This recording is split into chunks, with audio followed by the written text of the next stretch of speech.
Look at the monkey man in a spacesuit, Johnny. Oh boy.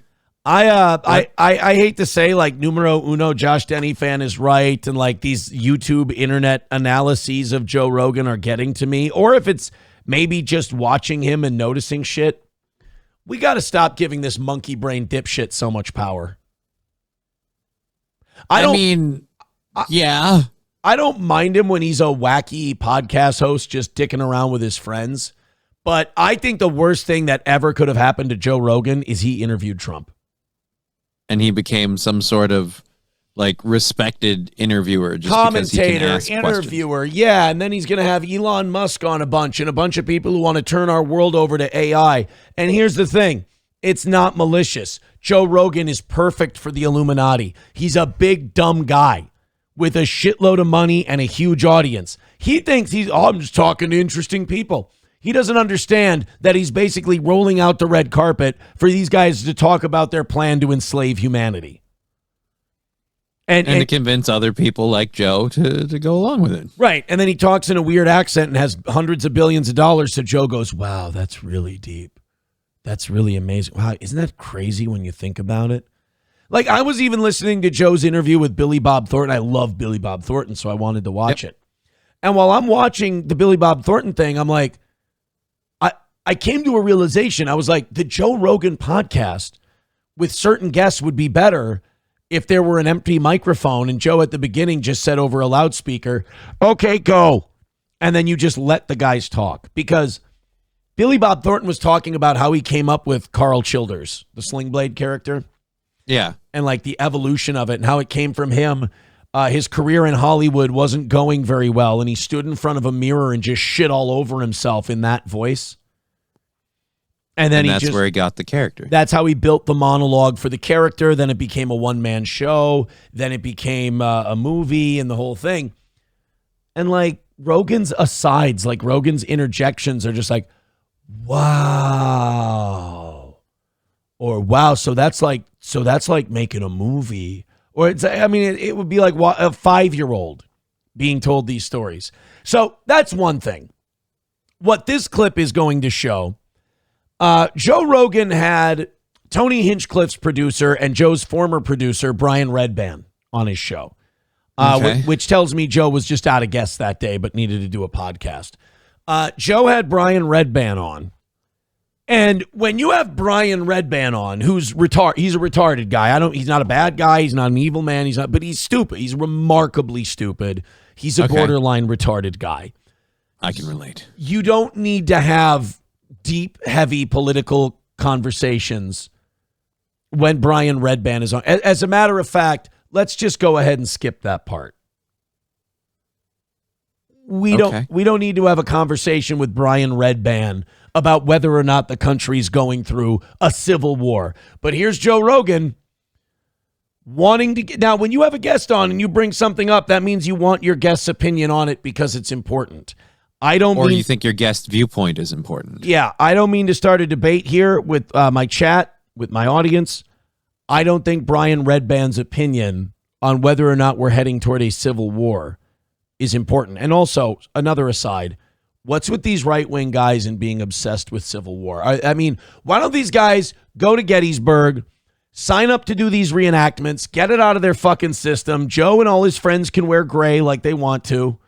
But I mean, this Tim Pool does it too. And it's, in Tim Pool's case, it's these little wannabe actual dude pussies who are like, we're heading toward a civil war. Are we, Tim? What evidence do you have for that? Here's a Politico headline.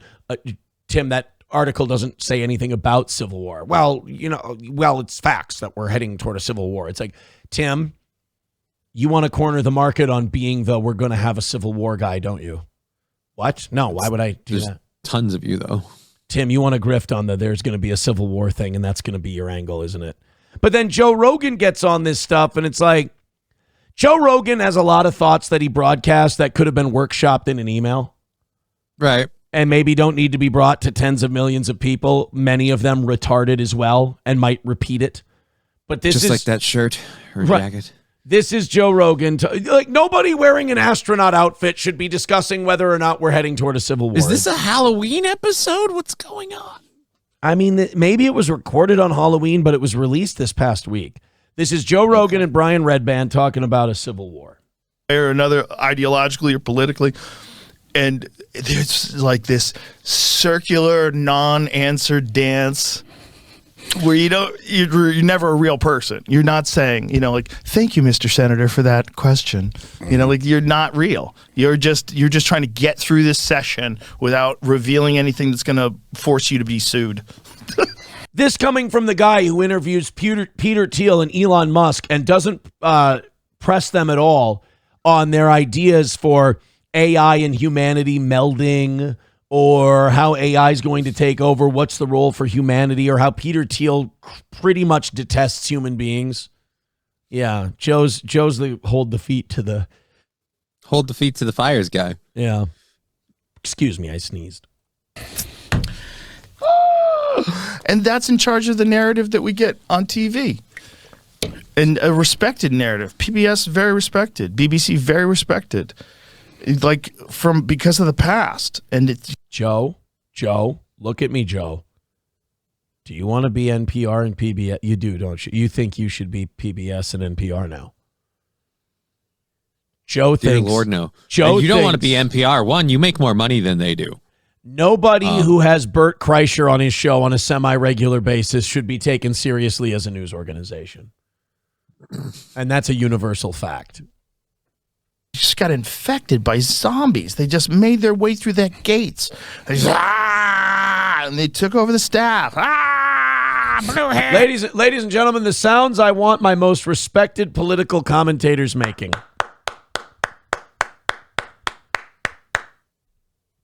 Still better than MS Now. Well, that's true. What's next? There's a and that's the other thing. Brian Redban, I'll defend Redban here because he's just a big dopey retarded guy. Brian Redban is sitting there like, why are you, like, even he's kind of like, why are you bringing this to me? This is really above my pay grade, sir. You understand, I, first of all, lost what you were talking about 15 minutes ago.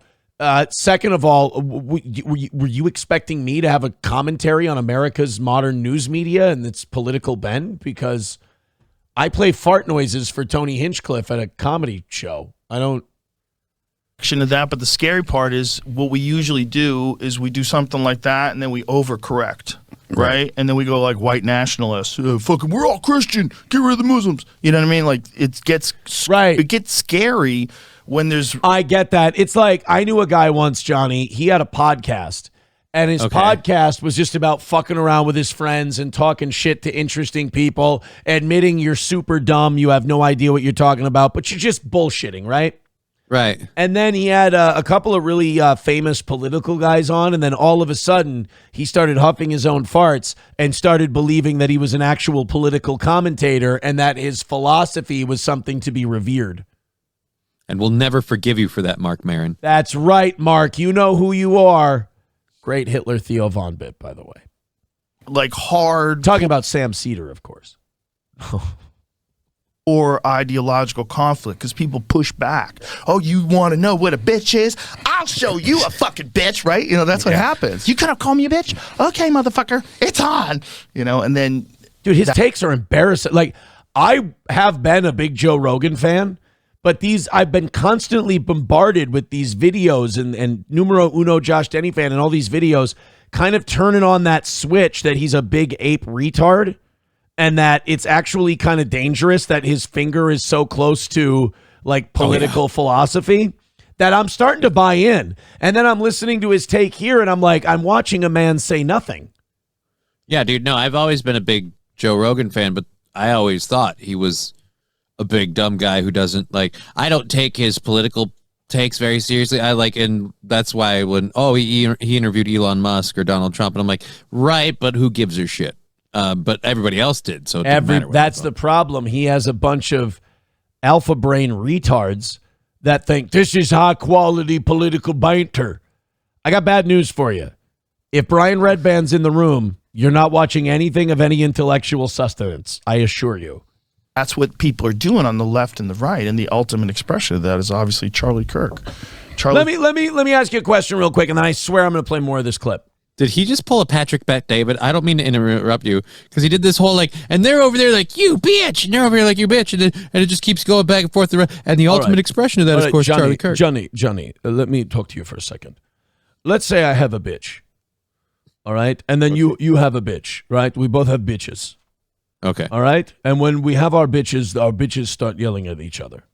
And then my bitch is going to say to your bitch, like, you're the stupidest bitch, right? And then then now there's a belief by half the people watching this that your bitch is the stupid bitch and mine is the smart bitch. But then your bitch says to my bitch that you're the stupid bitch and that my bitch is not the smart bitch. Makes sense. Then half the people there are going to think your bitch is the smart bitch. And then so I ask you in that case, who's going to be the Democratic primary favorite in 2028? That is a Patrick Bet David move. Yeah, it is. But, like, again, when you play tennis by yourself, you want to hit the ball against a really sturdy wall, right? A really solid wall. It's going to bounce the ball back at you. Practically racquetball. Gotcha. If you're having an ideological conversation and it's one person playing tennis, the wall you are bouncing the ball off of should not be Brian Redban. That's like the wall being made of Jell-O. Well, he couldn't pick someone who's more intellectually sound. He'd look like a real dumb guy. You're right. This was a perfect episode for Jordan Peterson. Brian Redban is kind of like the quintessential ugly chick for him to just kind of.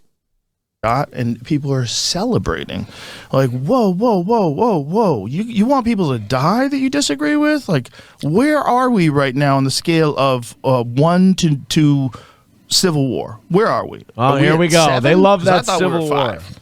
I thought we were like 4 or 5. But after the Charlie Kirk thing, I'm like, oh, we might be like 7. This might be like step 7 on the way to a bona fide Civil War. So you're right. He is doing a Patrick Bet David. He just invented a scale for Civil War. Right. He didn't explain to us how this scale works, what the metrics of the scale are. He's just throwing numbers out that he found. We used to be on what I thought was 3 or 4. Now we're at 7. Inside of his own asshole, if I could. The fish was this big. So, they love that Civil War shit, though, boy. And then he's like, well, our country's dumb, and we're on this path to Civil War. And, like, no sense of self-awareness where you go, hey, Joe, where do you fall on the influence of that spectrum? Do you think you could maybe help pump the brakes or argue maybe a softer narrative of not advocating violence? I don't know. Or I don't know, when Brian Redban comes on your show, maybe just stay on shit that's in his wheelhouse, like Halloween candy. Like, talk about the time you saw Tim Dillon shit his pants. I don't know what stories you guys have, you know but what? Use those. That would be I'd love to hear that story. That would be a story I would be very happy to hear. How do you not interview, like, how do you interview, Billy Bob, how do you interview Billy Bob Thornton and not when he's talking about, like, that's how he was processing what he was going through, and then ask him, like, so then how did you feel after you started doing the character? Was it like a therapeutic outlet? Because, correct me if I'm wrong, and this is something I think we discovered when we met him, like, he doesn't, like, a lot of people like that character thing, and he doesn't like doing it anymore. Like, so is it like a PTSD thing? Like, it puts him back in that place? I didn't get that vibe from him at all. I don't think he minds. I thought there was something about he hated doing it because of his jaw. Or? There was a Canadian radio show host. He was promoting a Boxmasters show, his band, and he instructed the host. He didn't want to talk about his acting career because he wanted to respect the band. They were there to promote their gig. Oh, okay. Then I'm confusing things. That's what it was. No, he's really cool about talking about his career and his life. Billy Bob grew up very poor.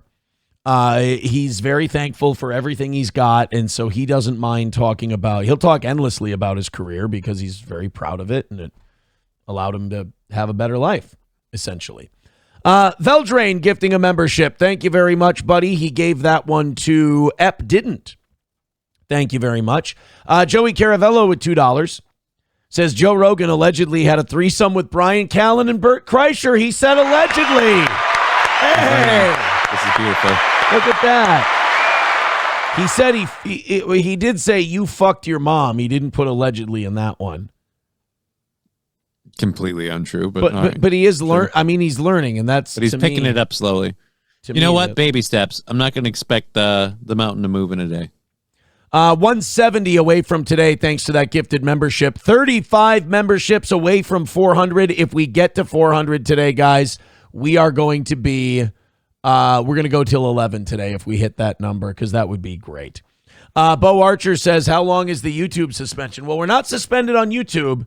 They currently won't let us live stream. We can upload, we can do everything else. And they have the live streaming is the only problem. We do not have a strike. We do not have a suspension. And they have not told us. They have not told us about when it's coming back. So that's interesting. Coltrane says, speaking of Billy Bob, Landman Season 2 comes back soon. Well, that's why he's making the rounds. That's why he's doing all these interviews. Landman, I think that might be this week. Season 2 date. Landman Season 2, November 16th. So 13, 14, Sunday, it comes back. 10-episode season. Final episode airing on January 8th. Oh, shit, that's right. They do it old school. They release them one a week.